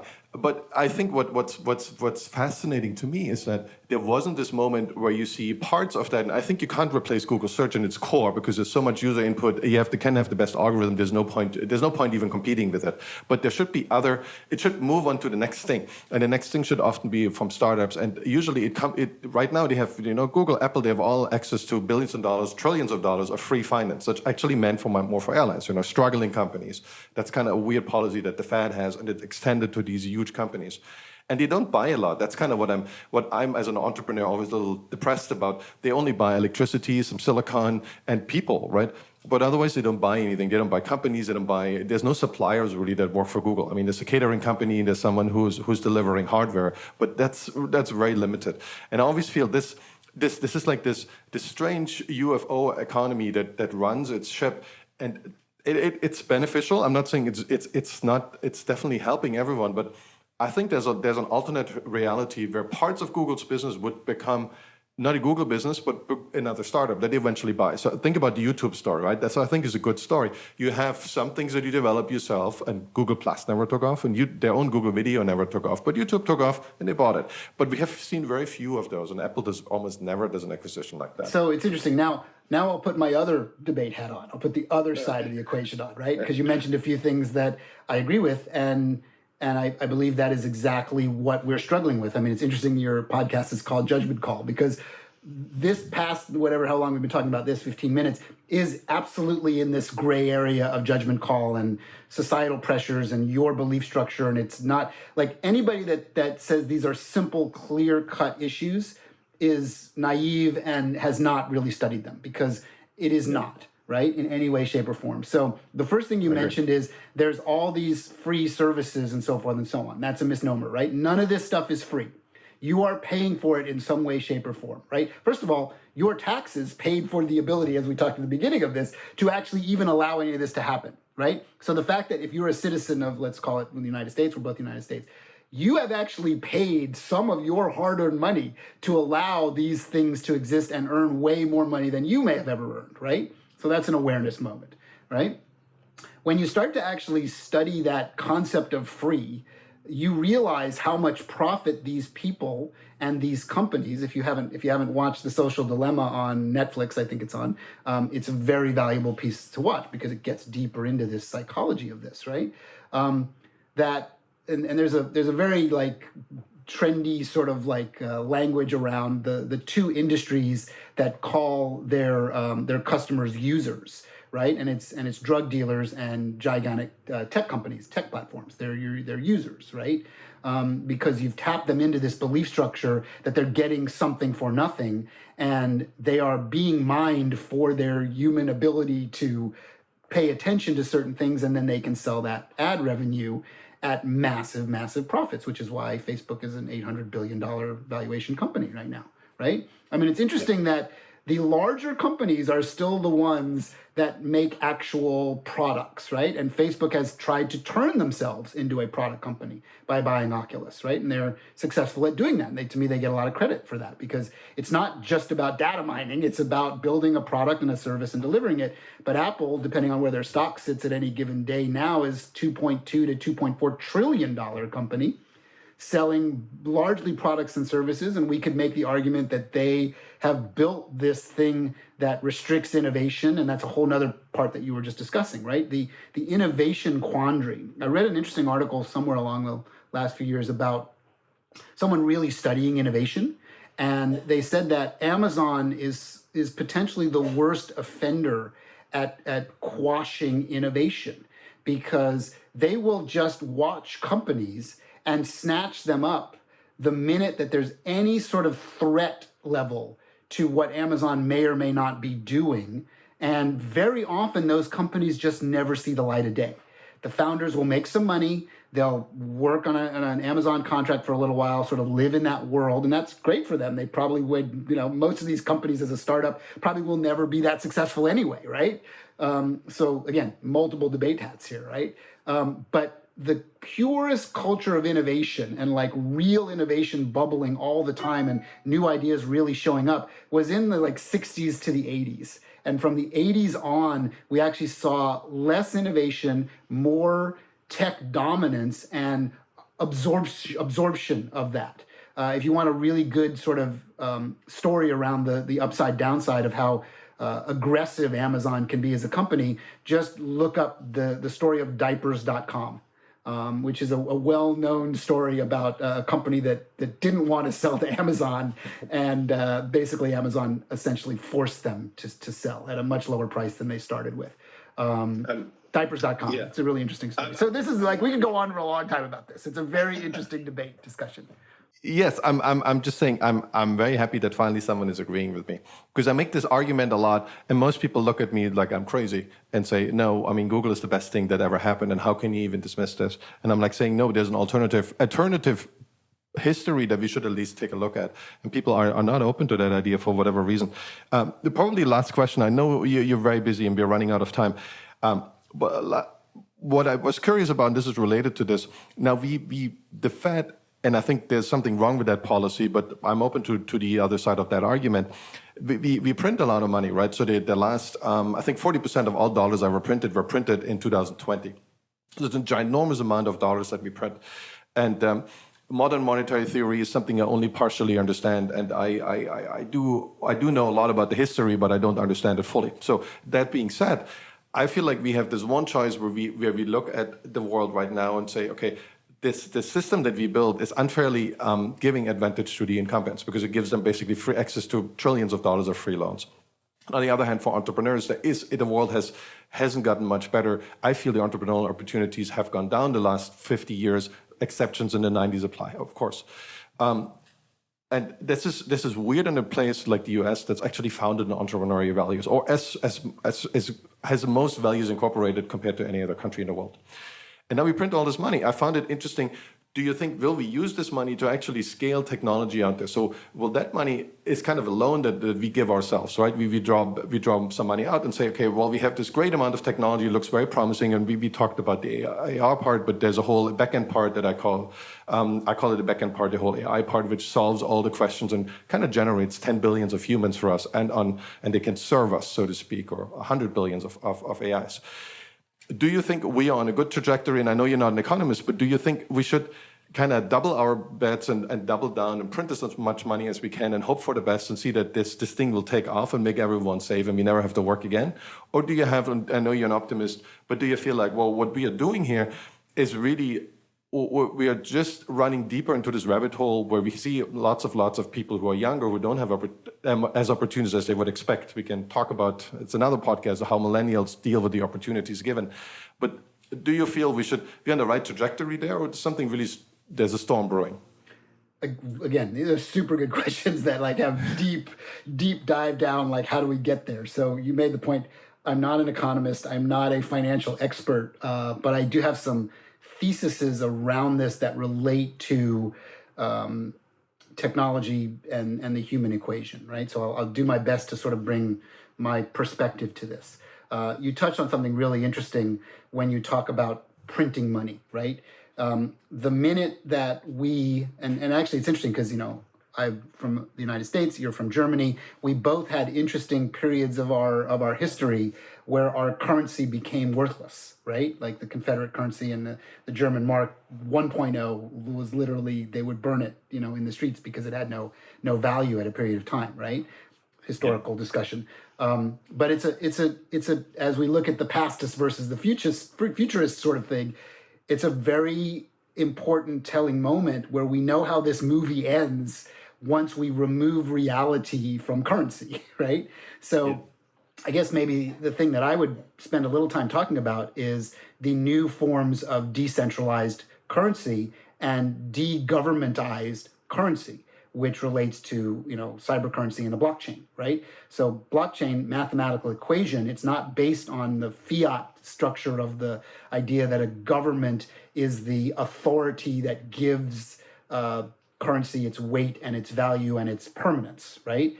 It's now the blockchain allows us to have mathematical importance that is not politicized and is not artificial, right? It's literally like it's worth this because it's worth this. So if you even cursory, and I'm by no means a Bitcoin expert, if you study Bitcoin and those that have bought Bitcoin, I've been sort of on an interesting like life with Bitcoin in various ways, just like a lot of technologists have. I imagine you have too. You know that there's a finite amount of Bitcoin. Now, I guess that could change at some point, right? Someone could say, "Oh, we're actually going," because I think it's 21 million coins is the finite, like that's it. That's the amount that can be mined, and then that's the amount of money that's in circulation. As long as that doesn't break, that is actually probably a more secure system for currency valuation in the future than the government standards of currency, because they have the ability to break free of what used to be called the gold standard. You had to have an amount of gold in a vault to say this is how much paper we can print that represents that.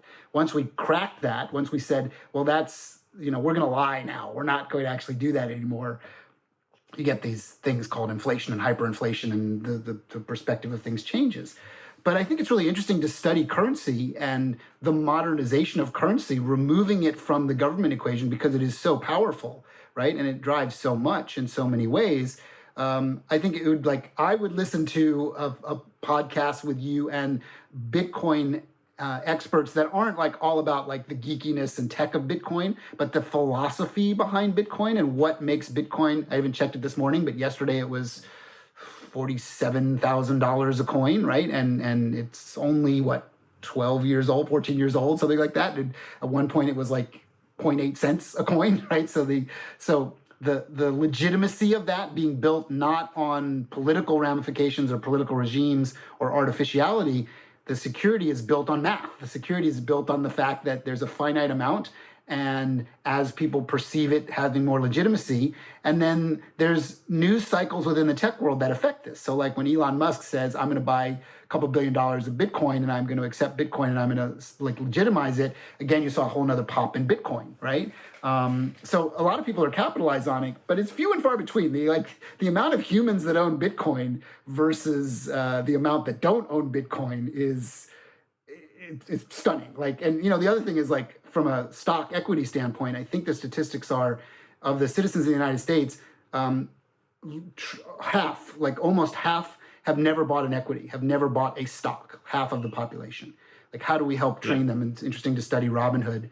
On the Bitcoin front, I talked about one little startup I'm involved in the VR side. A good friend of mine started a little startup just to help people buy Bitcoin. Because it's so hard to buy Bitcoin, setting up a wallet, doing a hardware wallet, a software wallet. There's all these different services, and I'm tech forward and sort of geeky, but he's my Yoda. Like without him, I couldn't figure it out, right? So he's like, it's really hard to buy Bitcoin. We should start a little company called Click to Buy Bitcoin, which is like the easiest way to buy Bitcoin. So like there's stuff out there, right, that I'm interested in terms of the financial worlds. And it's a really important part of our future that only a small percentage of the human population has figured out where this is going yet. And I'm among that population, but I'm not nearly the most savvy on that population. So I would say for sure I would listen to someone that, because it's maybe more important than anything we talked about for the last hour, is how does all this stuff get financed, right? And what is happening with the traditional economies of the world that no longer have a relevant base of reality anymore. And it's the tech geniuses that have figured out we need a new reality. Yeah, I mean, I see your libertarian opinion coming through, and I think this is what a lot of people are going into. I consider myself in that same corner, but on the other hand, I'm still, I think what we underestimate, and this is going back to the self-fulfilling prophecy of the Old Testament or Starter, where we see this in many places. It's if we can fix the institutions and make this as a state work again, it's much more powerful than if we all retreat in our own little corner and say, oh, well, I'm a Bitcoin guy and I'm a Dogecoin guy, but actually I don't like dollars. So if we get the spirit of coming together and we all challenge ourselves to look into a better future, if we can get this back, and this is a big if, right? It might never happen, but if we can make this happen, we have a much brighter future than say, but what the libertarian idea is a bit like Lebanon, right? So I'm on my own. I don't need the state. I don't really care about my neighbors, or like India has that too. And I can do well and I excel at my own power, and that's great. But it doesn't compound as much as when you get a whole society to move in that direction, ideally voluntarily. If they don't take it on voluntarily, you're in trouble because they sooner or later revolt and you're being shot. Can I ask you a question that relates to this? Because I'm curious your opinion on this. As it relates to this discussion we've been having for the past half hour, where do you stand on, because we talked a lot about this like underbelly of that the United States population and many populations around the world have essentially paid to enable this world that very few companies are now multi-trillion-dollar valuation, high billions valuation, and the general population does not really see the benefit of their tax dollars, right? It just has gone all into this hyper sort of like focused work, this hyper-focused wealth model for a very small number of people on the planet. Andrew Yang, who ran for president, had an interesting thesis about like people should actually capitalize on the fact that they helped these companies become the multi-trillion-dollar giants that they are, with monopolistic tendencies, as you make a point, and all these things. Should we all be able to get a little, like, should we be able to get as a group collective, should we be able to get a taste of that? And it feels like this very socialist, hyper-liberal thing, but when you study it a little more, you know that in Alaska, everyone gets a dividend. If you're a citizen of the state of Alaska in the United States, you get money from the fact that they tap into the natural resource of Alaska, which is oil, and every citizen can actually get money. I don't know what the actual figure is. It might, I think, be $1,000 a month or something. It's not it's not millions of dollars, but it's not a small amount of money. Should that be extended across the fact that technology is the world's oil now, right? Technology is the most profitable business on the planet. A really good example is we talked about Zoom earlier. Zoom now has a valuation larger than ExxonMobil. And if you asked 10 years ago or 5 years ago, anybody on the planet, would an internet startup that's basically doing like another version of Skype or another version of FaceTime have a valuation bigger than ExxonMobil, the most profitable company in the world pre-pandemic? Everybody would say, no, of course not. I mean, it might make some money, but it's not going to have a $200 billion valuation, right? How does that change the equation? And I'm curious your opinion on this, of the fact that as U.S. citizens, or citizens of Germany, or citizens of Italy, or citizens, any place where companies are making money off the technology base we all got going for them with our tax base and our universities and our programs, should there be that Andrew Yang thing? And is it actually liberal, or is it more conservative like it is in Alaska? Yeah, I feel like I bounced around on both sides of that argument a lot the last couple of years. And I started out being in a libertarian position, and the main argument there is that, money given to you doesn't replace your job. And if you don't have a job, it's a big amount of purpose that you lose in your life. And I think that's true. And because there's a lot of social communication, there's a lot of, I challenge myself, so there's a lot to it.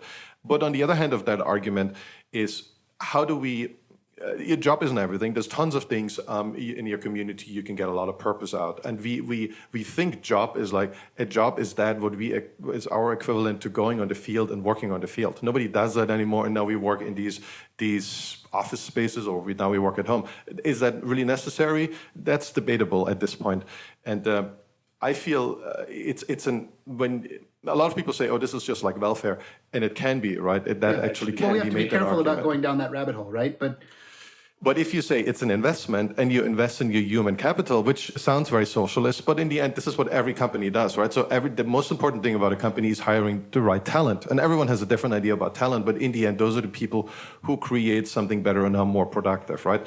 So if we can get this on a society scale, this is actually a very libertarian idea in that sense, right? That you think, oh no, we invest in people. And I think there's a lot of gray zones, and people have been bouncing around on that. I came to that conclusion so far that I'm a really big proponent of it, and I think the number is debatable, but it should be decent number, and maybe $2,000, $3,000, $4,000. Yeah, and I mean, for me, it's like a dividend, right? It's like if we as, I'll use the United States. I know many other countries, would be in the same discussion, but if I use the United States as an analog, and we say we all invested to make the life that we have now possible, we all put tax dollars, human capital, human resources collectively into this.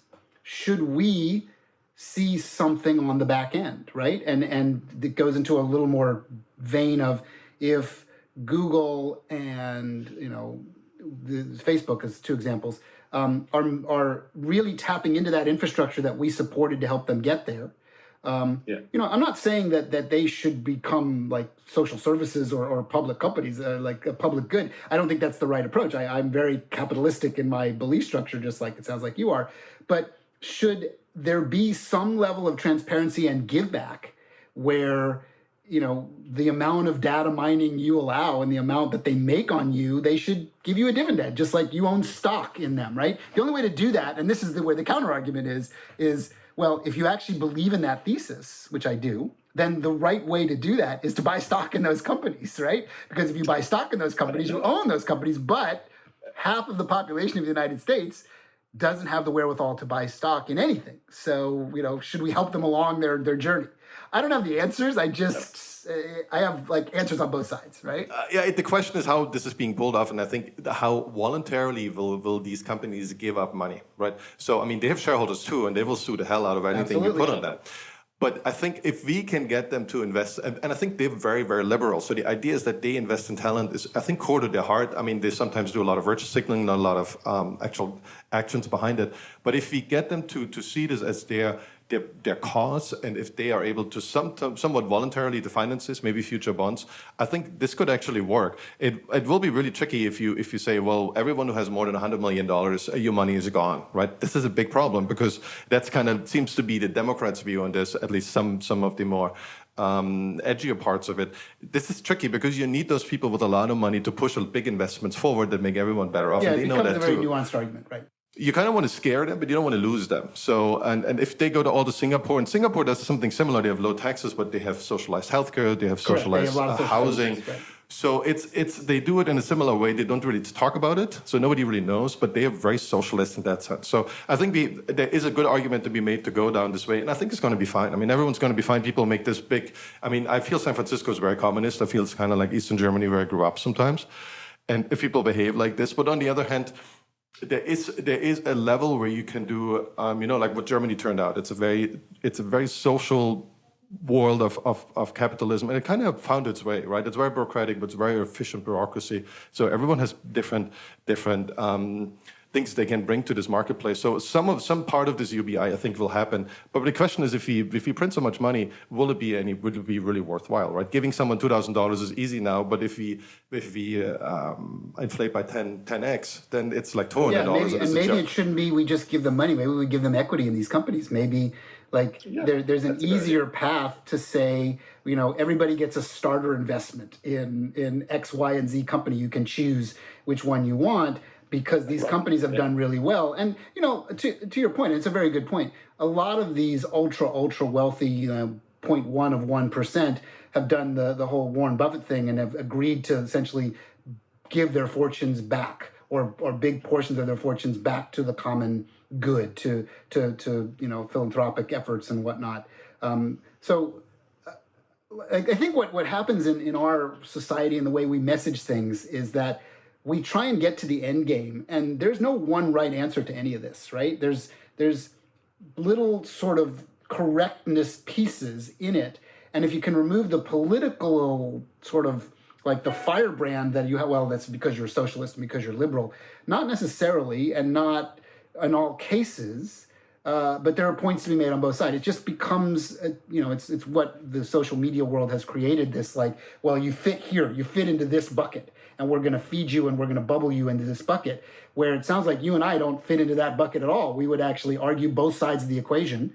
And we had a really interesting discussion point where, you could have gone down this like, well, if you don't believe these are monopolies, then we can't talk anymore. That's not the case. We had a very interesting, high-minded discussion about some semantics about the word monopoly, right? And a modern monopoly is different than a monopoly from 100 years ago.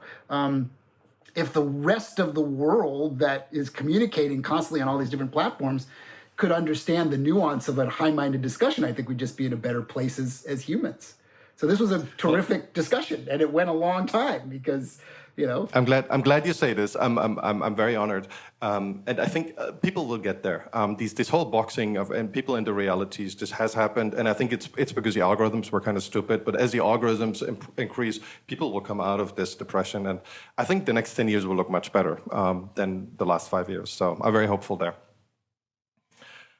Thanks for doing this, Ted. That was awesome. It's my pleasure. I mean, I guess we could go on for another hour, but believe it or not, I actually have a whole VR seminar I have to go in now in a VR headset and spend the next 3 hours in VR with a bunch of corporate leaders that have actually, yesterday was their first time in VR, and we're doing another 3 hours today in a social VR environment to basically break them out of what I call like the Brady Bunch Zoom Square land. We're actually learning how to use virtual reality as a communication tool instead of like laptops and phones. So that's the next couple hours of my life. Thanks one more time. I really appreciate you taking the time, and hope we get to do this again one day. Yeah, I think it'd be great. I'd be happy to dive in again with you on various topics. All right. Perfect. Bye. Talk soon. Bye.